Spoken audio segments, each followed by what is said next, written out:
Alright, hello everybody! From Chicago, my hometown.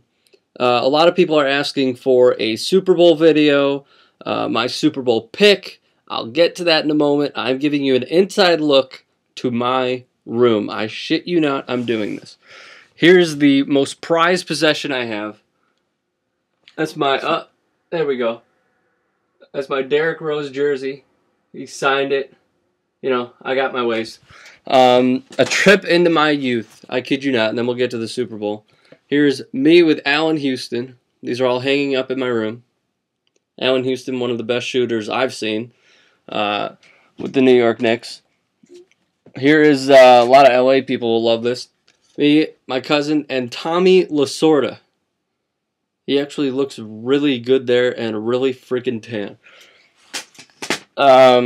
One of the most prized possessions I have is a signed ball and a picture with this man. You know who that is? Sandy Koufax.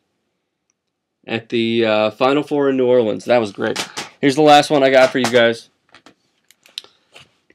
Me and, there it is. Me and Tom Izzo when, this was in 2006 in St. Louis when Illinois and Michigan State were in the Final Four. Okay, so my take on the Super Bowl very quickly. I think it comes down to three things. One, the Patriots' offensive line. Sebastian Vollmer is a late add to the starting rotation for the Patriots. I think that's a huge problem. The Giants are going to attack him over and over and over again.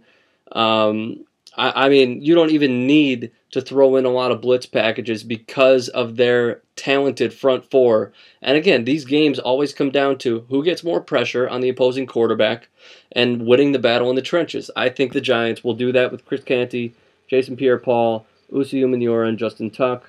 Michael Boley is also, he could blitz if Perry Fuel wants to send him on blitzes. Matthias Kiwanuka is also obviously very talented. The defensive side, obviously, I think the Giants win that battle. The Patriots are, you know, a mid-level team against the run, terrible against the pass. Obviously, the Giants are going to use their, I mean, I like to call them the Thunder and Lightning tandem. They're very good with Brandon Jacobs and Ahmad Bradshaw. And I mean, another thing for me personally that it comes down to, which a lot of people are hyping up, and I think is actually a good part on ESPN for shadowing this, is Julian Edelman against Victor Cruz. Now, they're talking about how Julian Edelman is this guy who came out of Kent State. He's a punt returner. He's a kick returner. He's a receiver. He threw for over 1,000 yards. He punted 8 times. Meaningless stats. What did he do on the defensive side of the ball? He's going up against a guy who broke the Giants' franchise record for receiving yards this past year. And obviously they have a ton of talented receivers on that team. I don't see Julian Edelman staying with him. He needs to get safety help. He's going to have to bump him at the line of scrimmage. And it could come down to that one broken defensive play where a safety is supposed to be deep. He comes in a little shallow. He pinches in. And there's a double move by Victor Cruz. And he scores in the second half. I could easily see it happening. Third, as I said before, which quarterback will have more time to throw the ball?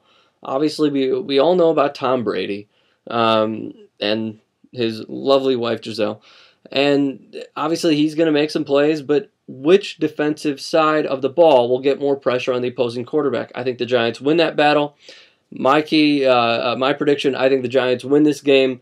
I think at most it'll be 7 points.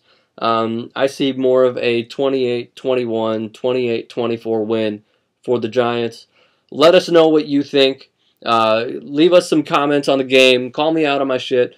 Get at me on Twitter, at Rick Strom. Go to our Facebook page. Leave some comments there, facebook.com/TYT Sports. And I will see you in LA on Monday.